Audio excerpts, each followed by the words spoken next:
Welcome to Body Kindness.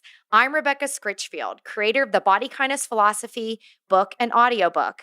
I'm here to help you create a better life by reinventing health from the body oppressive, shaming, and you'll never be enough type of mindset to positive and joyful ways that you can spiral up your energy, mood, and your well-being at any size, shape, or weight, and as you are right now. Get started for free at bodykindnessbook.com/start.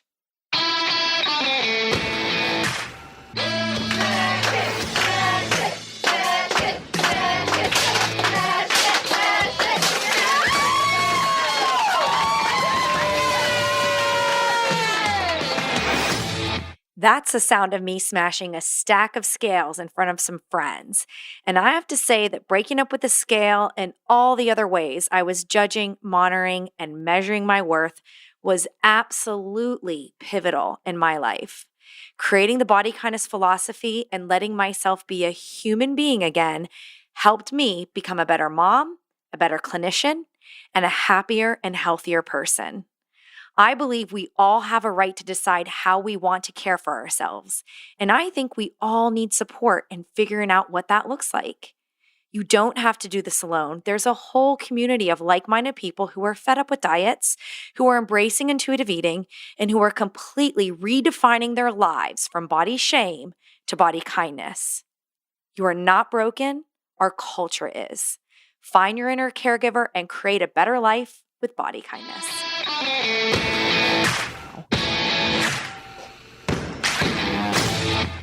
I have a really personally conflicted time with the notion of self-care because as I said in the book, you have to engage in self-care when the people around you aren't caring for you.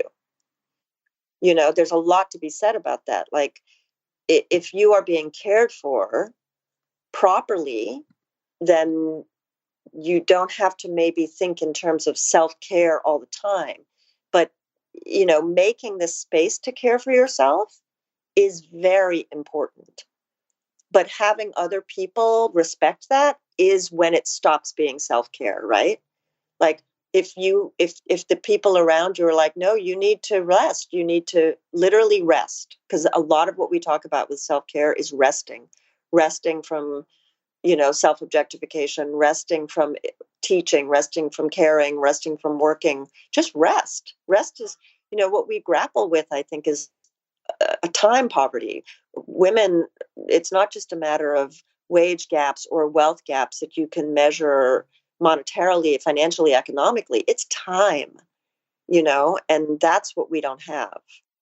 That was Soraya Chemaly. She is currently executive director of the Representation Project, an award-winning author and activist. She writes and speaks frequently on topics related to gender norms, inclusivity, social justice, free speech, sexualized violence, and technology.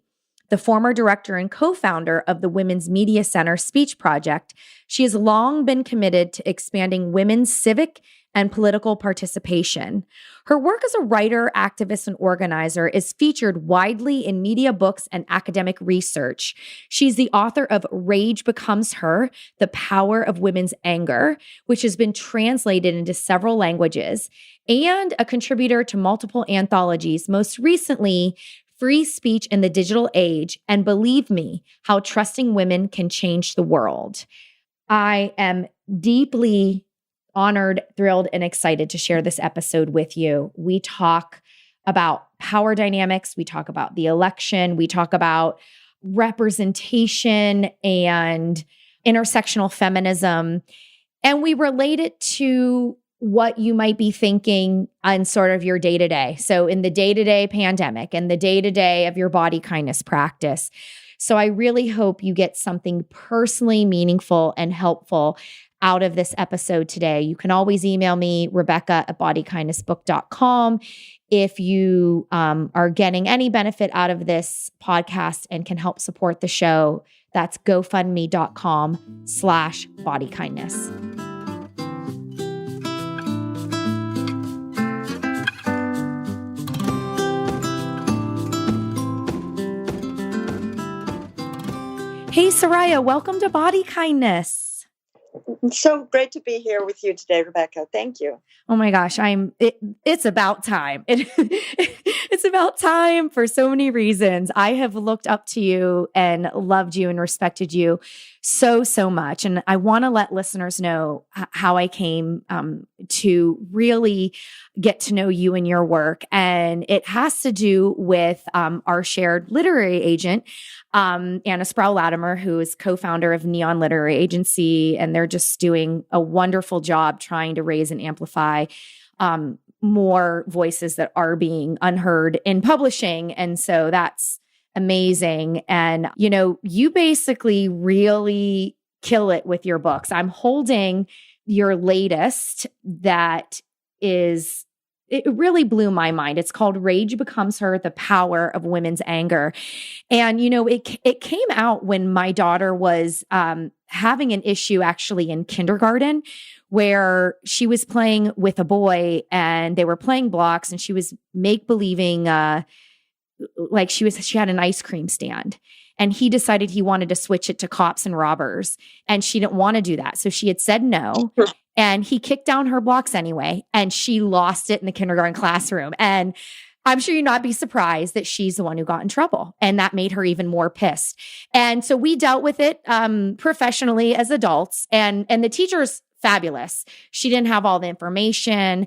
But one key thing I said, and it was after reading your book, is I was like, I want to teach my daughter that she has a right to her anger. And this is in kindergarten. So Yeah, by way of introduction, I'd love to know, let the audience know a little bit more about you, this book, and what you do in the world. Well, first of all, thank you so much for such a lovely welcome. You're so kind. And I've enjoyed, we've had many conversations now about these issues, and I think each one delves into a different aspect of these problems.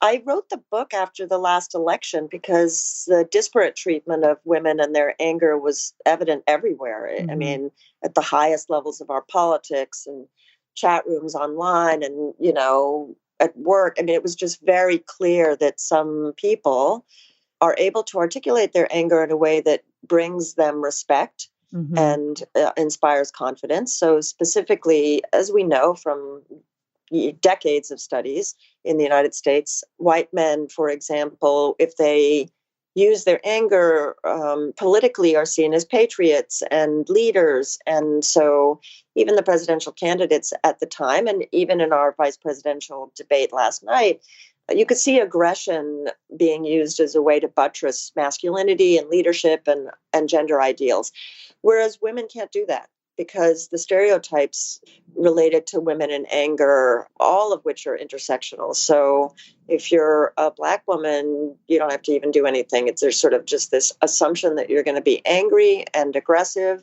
and sort of difficult to deal with.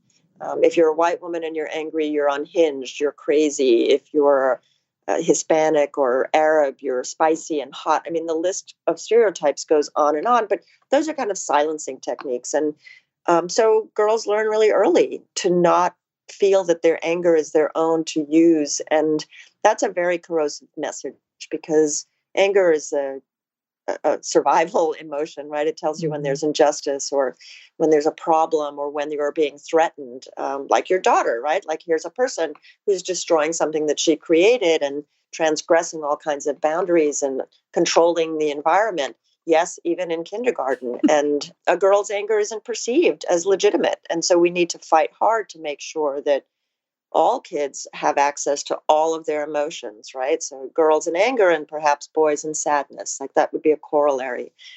So that's what the book is about. And it has remained, I think, relevant in this moment as we go through this political campaign season and election. Yeah, absolutely. It's a wonderful book. They can get it anywhere, and including audiobook if they want to rage walk and listen. So I highly recommend that. And I'll include the link to it in the show notes. But I do want to pivot and kind of talk about the current landscape and, what are you seeing? What are you feeling? And what are we not getting as we work to get out the vote and, really I would think, create liberation for all human beings here. Yeah, I mean, I think one persistent theme in this is that even when we evaluate problems, when we analyze them in media, when people are talking about political dynamics and they're talking about the administration and how it is behaving or not, failing or not, there's a kind of assumption at the very deep level of separate spheres for men and women. Mm-hmm. And that assumption doesn't actually get questioned very much. People are willing to maybe talk about sexism and racialized sexism and gendered racism when, in reference, for example, to Kamala Harris, and they can sort of perceive that she may be treated differently than Pence, for example, right? Mm-hmm. Because of her identity and because of our cultural norms and history. But the fundamental assumption is still that women should be upset with the way she's treated, Mm-hmm. right? As though what happens to women only matters to other women instead of being central to our political life. And, even today, the day that we're recording this, Donald Trump has twice this morning called Kamala Harris a monster. And a lot of the online chatter and in media is, are you hearing this, women? Like, don't vote for him, women. And I'm thinking, why? Mm-hmm. Why are men not accountable for rejecting misogyny and racism against a woman candidate as anti-democratic, right? Like, Mm-hmm. we need men to step up and recognize that this is unacceptable in our society. It's not women's job to take care of the misogynist. Right. Right. I agree with you 100%. It's, even in my own house, right? And looking after my own, a white male partner, it's like, it's a constant conversation and labor that I'm taking personally responsibility for, I guess, in my agreement to be partnered with him. But yeah, why is it that way? It's basically the system that his ancestors created and completely defined power around the ideas and the lens of what white men believe power to be. Well, I mean, I think that it's like an historical hangover, right? Mm-hmm. It's just, it is a sustained systemic bias that we have to identify, name, disrupt, and change. And I think the hard part is that at one level, throughout the 20th century, we've moved in the direction of more equality for women, and more equality for Black people in the country, and that was legislated, right? Mm-hmm. Like, there are laws, and those laws might still be questioned, right? Like, we have Supreme Court justices that overturn voting rights and that don't think that gay people should be married. I mean, that's an Mm-hmm. ongoing question for some people, right? Mm-hmm. But having said that, in fact, the thing that matters now are these deep cultural norms, right? How Mm-hmm. does power work politically? How does it work in our legislatures? But how does it actually work in the context of the home? Mm-hmm. Because that's where we're really having to fight this fight now in lots and lots of places. We know, for example, that women have been grossly disproportionately hurt by this pandemic because women are simply expected to do the unpaid care work of Mm-hmm. tending to people's bodies and children and the elderly and their families. And so, if, as we all now know, we don't have access to teachers and to other health care, and we have to be self isolating, it's women that absorb that work. And so, women are going to pay a huge economic cost. And that economic cost is going to have a very long tail, possibly over decades. So, we know that over 800,000 women compared to about 250,000 men have now left the workplace. They can no longer do paid work that their families rely on, which deepens poverty, deepens intimate inequality, deepens social inequality. But that's another one of those assumptions about separate spheres and gender roles and who is fit to do what kind of work, right? Mm-hmm. So who's defining the separate spheres? That's the patriarchy. We believe it in our bones because that's what we've always been told. Well, I mean, there's some really great academic work done on separate spheres ideology, and I would, I'd encourage people who are interested to look it up and learn more about it.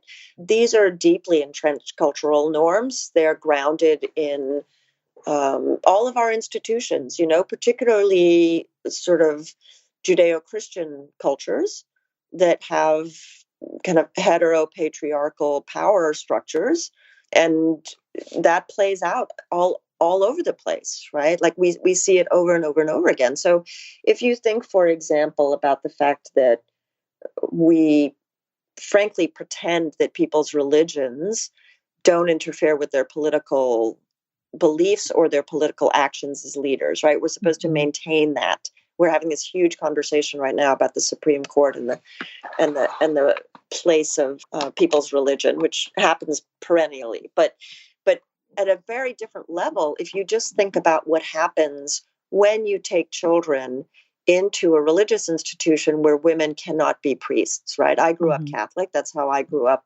going into places of worship. And my brother and I would walk in, and there would be a priest. And eventually we came to understand that women couldn't be priests and, in effect, are expected to be silent and deferential in the face of men and their public authority. And that affects leadership way outside of the bounds of any religious institution, right? That affects people's identities and their sense of self and leadership and self-efficacy and relationships with others.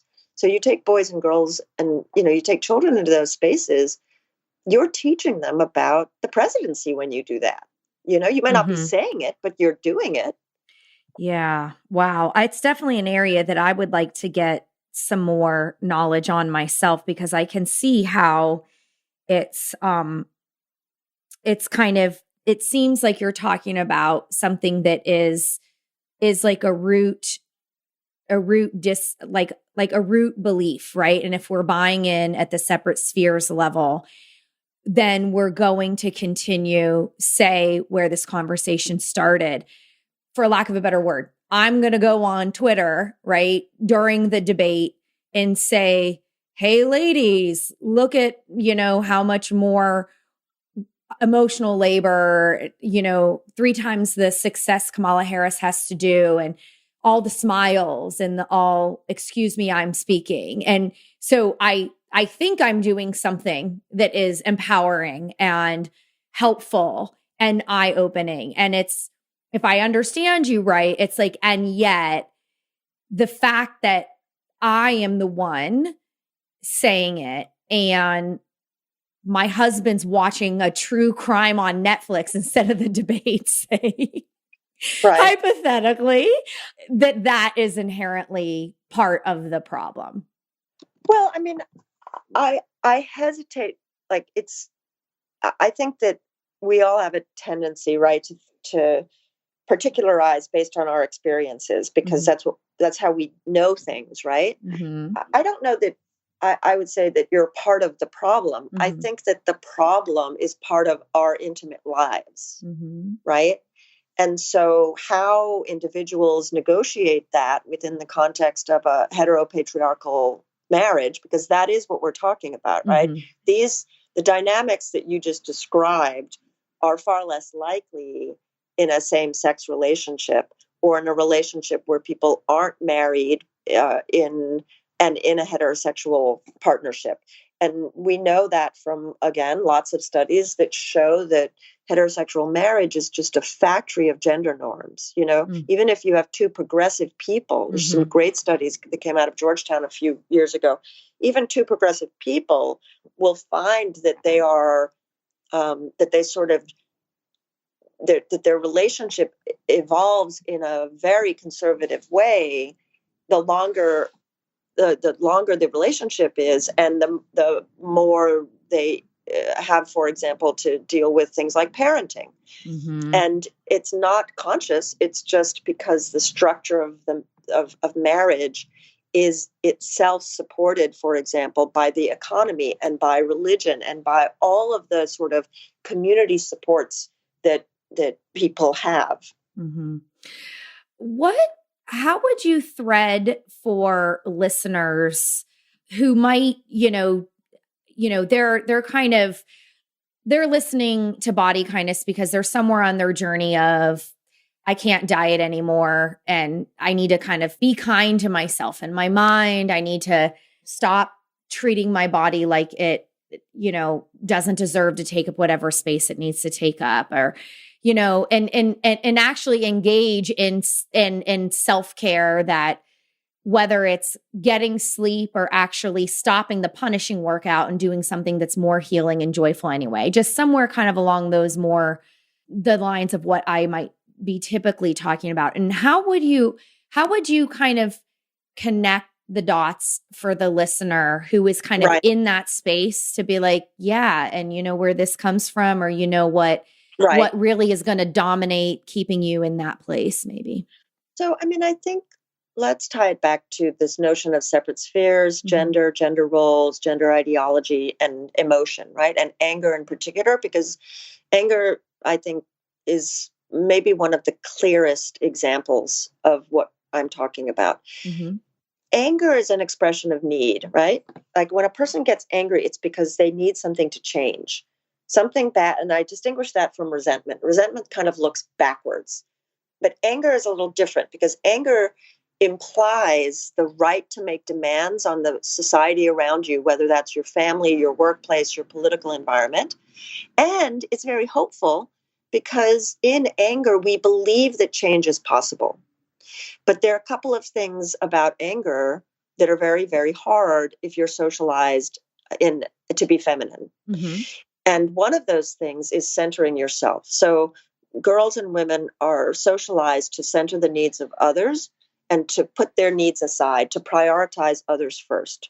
And so anger in identifying a personal subjective need can be very conflicting because we learn to put that feeling aside very often. So it makes it very hard to say things like, I'm angry, or I need, or can you help me? Because in fact, it feels selfish.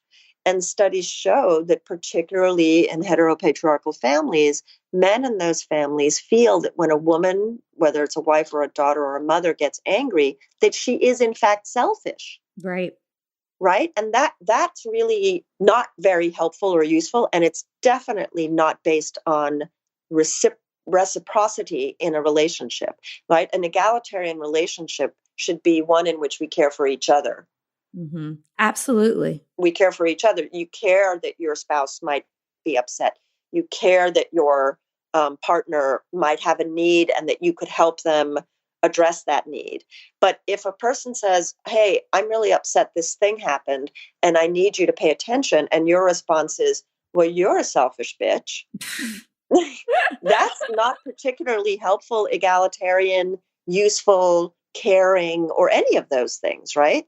Not at all. And, it's interesting because it's making me think about just, again, this value system, in the United States where it really is built on individualism, right? And like, I'm going to do it by myself. And it's what what you're adding, which I would say is absolutely in the realm of body kindness, is the idea is like, no, it's really a collective well-being.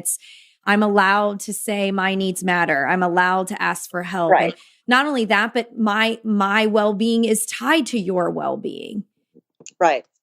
And and it's, yeah, again. And I have the right to be cared for. This is the thing. Like, I have a really personally like conflicted time with the notion of self-care because as I said in the book, you have to engage in self-care when the people around you aren't caring for you.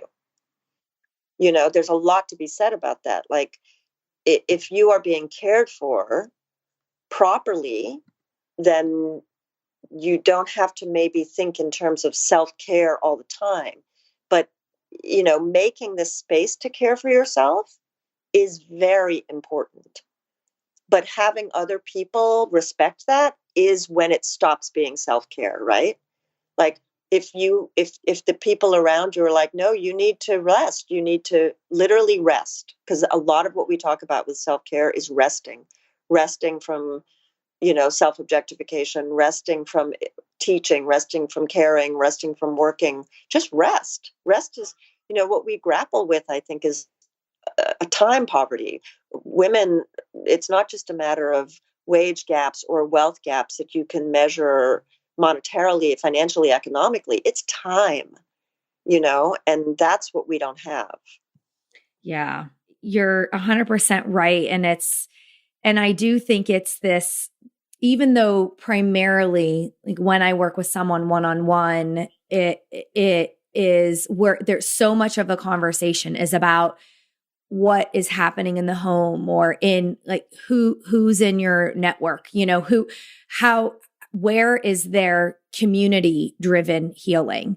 And there is a massive scarcity there. And what's interesting with the time, I think that's also part of it, right? First of all, we're not conditioned to think of collective well-being and, we're all in this together, even within our affinity, our smaller affinity groups, say, any manageable group. Do we even take the time to group up and hold a sacred space for that group to like hold each other, hug each other. I got you, because it's like, to even think about that is even worthy of our time, and or that could be seen as restful, which could absolutely influence everything down the line and disrupt everything down the line and what you think of in that term of self-care. And I feel you. It's like, how do I individually appreciate that bubble bath I made time for without constantly, it's like that screeching halt of the idea of like, it'll all be fine, just take a hot bath. Right. Well, and again, I think what concerns me so much about the conversation, like perpetual, the explosion of the self-care industry, is that you can't bubble bath your way out of inequality, right? It's not going to happen. So fine, have the bubble bath, do your nails. It's relaxing, it's pleasant, but don't suggest or pretend that is going to fix the structural problems that make it feel so urgent and necessary to somehow just rest. I mean, we're talking about a very basic human need, right? Mm-hmm. Which is to rest the brain and body and to be healthy. Mm-hmm. And that's just not something that a lot of people have. It shouldn't be a luxury, Mm-hmm. Yeah. Yeah, it should be embedded in our fabric. Let's take a quick pause from this conversation for an important message from Bernie Salazar.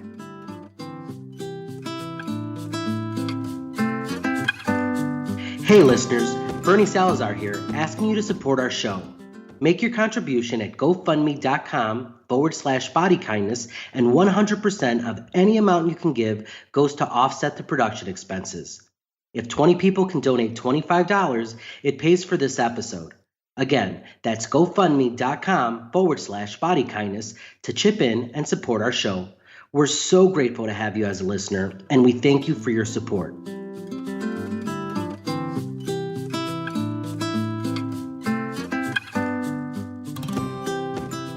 I wanted to share something that, speaking of anger, something that it has recently angered me. And it was a quote that I found this past weekend. And for the record, all of 2020 has been this massive self-reflection of what took me so long. It is purely a curiosity question. And I can't really fairly say all of 2020, because it was like the first thing was the pandemic, and then it was George Floyd. I need to be honest. It was post George Floyd, what took me so long, curiosity. Well, this weekend I'm doing some reading and I came across a quote from Bell Hooks. And this was in an interview that was done in 1997. Mm-hmm. So I'm in college at the time. And Bell Hooks says, I began to use the phrase in my work, white supremacist capitalist patriarchy, because I wanted to have some language that would actually remind us continually of the interlocking systems of domination that define our reality, and not to just have one thing be like gender is the important issue, race is the important issue. But for me, the use of that particular jargonistic phrase was a shortcut way of saying all these things are actually functioning simultaneously at all times in our lives. And that if I really want to understand what's happening to me right now at this moment, as a Black female or of a certain age group, I won't be able to understand it if I'm only looking through the lens of race. I won't be able to understand it if I'm only looking through the lens of gender. I won't be able to understand it if I'm only looking at how white people see me. And so, first of all, mind blown. Secondly, my source of my anger is like, how could I have somehow miraculously public high school, but like in honors, right? How did I not have that quote, in college? And again, I don't care how small my school was. It was liberal arts. It shouldn't matter that I was a chem major. I just don't understand how it could be 2020. And I'm like, oh, looky here. Mind blown. And so, so I'm just, and it is what it is. And I'm in my process. It's not about, like I said, a shame and blame, but it is this question of me trying to learn from what she's saying here. And why is it this was being said in 1997 and I somehow missed it? And there's probably listeners today. That's the first time they're hearing this. Well, I mean, I think that listen, we don't teach intersectional feminism in kindergarten through college. Okay. You have to go find it, right? And you usually have to go find it because you yourself have been hurt or profoundly alienated by mainstream culture. So if you are actually comfortable, if you have an identity that lends itself to being comfortable, and I will say that she added, it was a white supremacist capitalist oppression, but it's, it's more complex than that, which she herself says when she added white supremacist heteropatriarchal capitalist society, right? Mm-hmm. And that's pretty much what Patricia Hill Collins talked about with systems of domination, and Kimberly Crenshaw was really describing in using the term intersectionality. Mm-hmm. And as you point out, this isn't new, right? This mm-hmm. is 30, 40 years old of a canon of work. But that canon of work is marginalized, and it's marginalized because we have the systems that we do. Mm-hmm. If a Black woman is writing about politics, her book is far less likely to be considered mainstream political theory and much more likely to be categorized as race sociology and put on some shelf in the back of the bookstore. Mm-hmm. And we still see that today. Mm-hmm. Dr. Brittany Cooper wrote her book, Eloquent Rage. It came out, I think, 6 months before mine came out. And then I wrote mine. And then Rebecca Trooster wrote Good and Mad. So within less than a year, we had 3 books about anger and women and politics and all of these intersections. But still, those books didn't show up in bookshelves, sort of in the current news, current events tables or shelves. They were categorized as gender and women's history and race studies. And if you look at books written by men along the same lines, like Michael Kimmel's Angry White Men a few years before, those were political. And that, again, comes back to this separate spheres theory. Mm-hmm. Like if you associate men with politics and white men with knowledge, that's how your taxonomy of knowledge gets organized. And so it's not particularly surprising that you weren't exposed to these ideas, which are deeply subversive to the institutions and systems that exist. Mm-hmm. But that's why it's so important to seek them out. Right. Yeah. That's sort of, I've added sort of a tagline onto that, what took me so long, which is like it just keeps popping in my head. It's like ... like never going back. It's like, find it, learn it, see how I can apply it in my life and my counseling work and my parenting and keep going. But, it's interesting, to talk about through the lens of publishing and where things are gendered because, and again, back to the broader separate spheres, right? You could look at the publishing industry, right?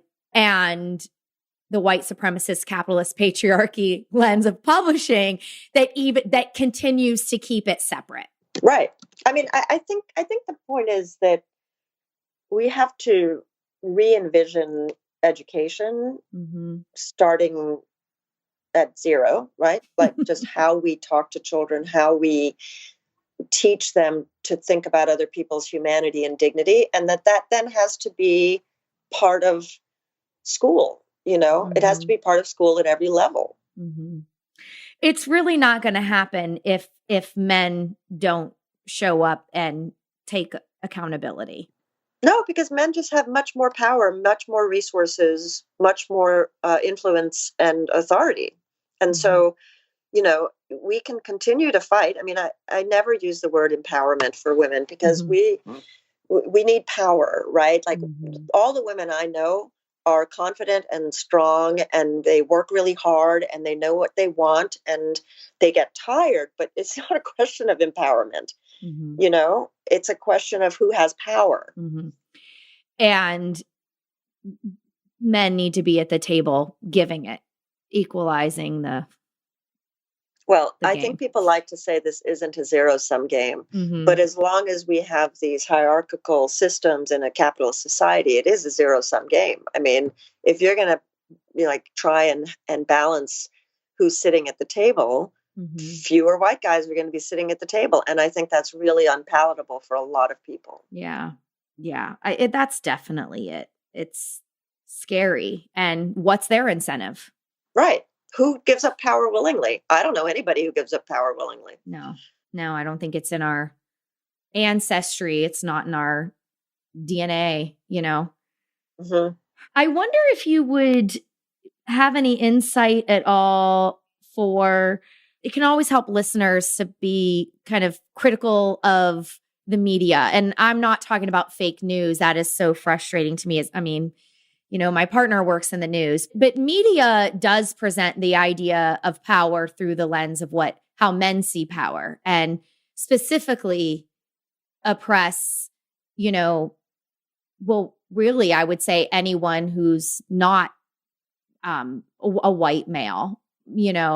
What can you say in terms of the connection between media and the power and how it perpetuates us in the system? Yeah, I mean, media is no different from any other institution, right? Most political writers still in newsrooms of reputable news organizations. I'm on the board of the Women's Media Center, and we do annual audits of media every year, obviously annually. But the numbers haven't changed much since 1992. 73% of political reporters are white men, and I would say that.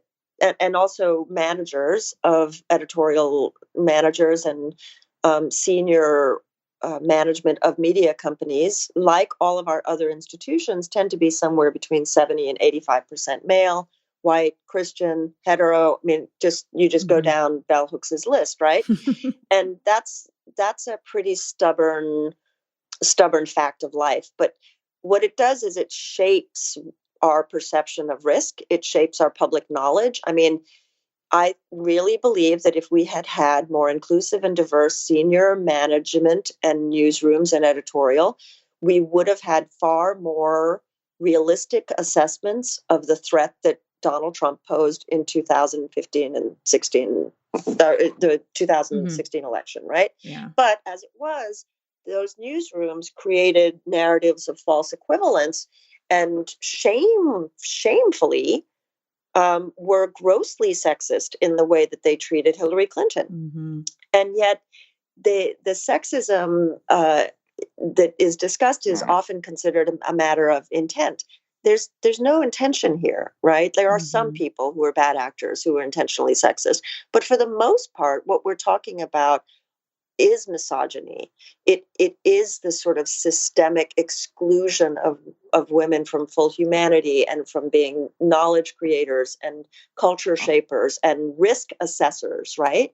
Like an infinitesimally small percentage of Black women voted for Donald Trump. And that's because they perceived the threat that he represented with more accuracy than people in those newsrooms. And so I don't think that it's a bunch of men sitting around being sexist on purpose. I think that they are participating in the culture that rewards them for doing the work that they do. Yeah. And also there was this like almost caricature of the whole thing, like whether it was didn't believe that he could ever get elected. So let's kind of make this like reality TV, or, you know, like it was all like disbelief after disbelief. And then all of a sudden shock and tears. And here we are 4 years later. And I think that there is a real chance that Trump could get reelected again, whether it's through trying to steal the election or pandemic concerns, maybe some voter apathy. And this interview is going to be out before the election, right ahead of the women's march that's being organized for October 17th. It is definitely not too late. Things could get worse. We need to get the vote out. We need to keep going. What would you like to say, given everything we've talked about, that just could help a listener not blow this? Well, I mean, I think clearly it's important that everybody vote. I think that we have to take this really seriously. I think that if anybody's, I'm among the people who can't believe anybody's undecided. And I'm just stumped by that at this point. And if you have the resources, time, wherewithal to dedicate some time or resources to election integrity, to making sure that we can trust what's happening, because clearly this administration is cultivating distrust in outcomes. It's refusing to, both Trump and Pence have now refused to acknowledge a legitimate outcome to the vote.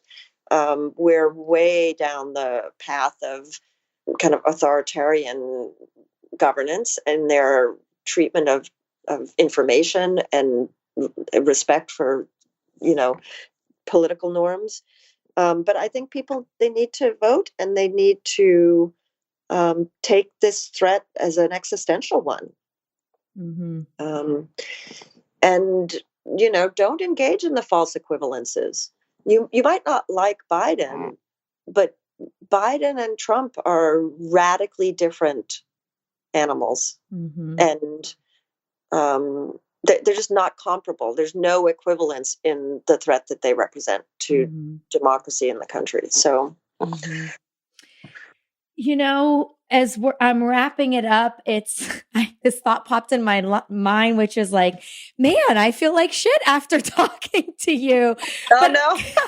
But I think that's no. Listen, all emotions are good, right? Even negative emotions, because they help you stay focused, right? Something I care about is at stake. I care deeply. I care deeply about, ways my ancestors could have done better, how I could have done better in this life, what I can do going forward, my role as a mother, as a multi-privileged helping professional. And so to feel this place of, because again, in that sort of, if it is all about power, right? And it's all about, being able to have, an equal voice, a seat at the table, and it's going to require those with the greatest abundance of power to share some of it. And it's just not likely. It does feel a bit hopeless. And yet, I think that it's, too much apathy is going to make it worse. And that there's, you've got to find a way to have some amount of hope. And, but to your point, there was you had said, I wrote down 4 words: we need to identify, name, disrupt, and change. right? So maybe we are in the naming phase in this conversation. And it's about taking some meaningful action to disrupt, to lead to change. Well, and I think this is important. We're Mhm. really not asking white people to do anything that Black people in this country have always had to do, Mhm. right? The people that were shocked in 2016 were Mhm. white people, particularly progressive white men. Mhm. They were particularly, I think, stunned Mhm. in the months after the election. Mhm. And so, on the morning after Trump was elected, I've got to believe that for Black families, it was felt an awful lot like lots of other elections, Mhm. right? And so I think that the sense of commitment to this cause is one that we see demonstrated in lots of communities around the country. But now we need the people who have always been the least vulnerable and now feel vulnerable to understand that, right? To Mhm. understand that there are communities that have been fighting for a century Mhm. now. Like, if you really think about Reconstruction, post Reconstruction, Mhm. Jim Crow, mass incarceration, right? Mhm. That's what we're talking about. Like, the fact that some communities are new to these issues doesn't make the issues new, Right. right? And so there's Mhm. a lot of hopefulness in that. But it is enraging, and it takes hard work, and it takes sustained commitment. Right. Well, I'm definitely here for it. I'm not going anywhere. Yeah. We'll keep it going. Um, before we go, can you share any sort of insight? I know you're writing again. I don't know if you're willing to talk at all about what you're working on. I'm working right now on a kind of history of the idea of trauma and care, what it means to really have a caring economy, a caring society. So that's my next project. Mm. I know it's going to be amazing. You are like 5 years ahead of everyone else, right? So by the time you do your work, and by the time the book is out, it's going to be culturally relevant and very useful to move us all No, forward. we're all thinking these things. We're all, especially now with COVID, it's amazing. Mm. I think it's just putting everything into such sharp relief. Yeah, absolutely. I want to thank you so much for coming on the podcast and Oh, thank you generously for giving having your me. time. And Rage Becomes Her is your latest book. I'll have the link to your website and social handles in the show notes, of course. And I am very hopeful for a much more positive outcome to the election and hopefully some collective healing that we all deserve. Yes, I'm with you there. Thank you so much. And thanks again for having me. It's always a delight to talk.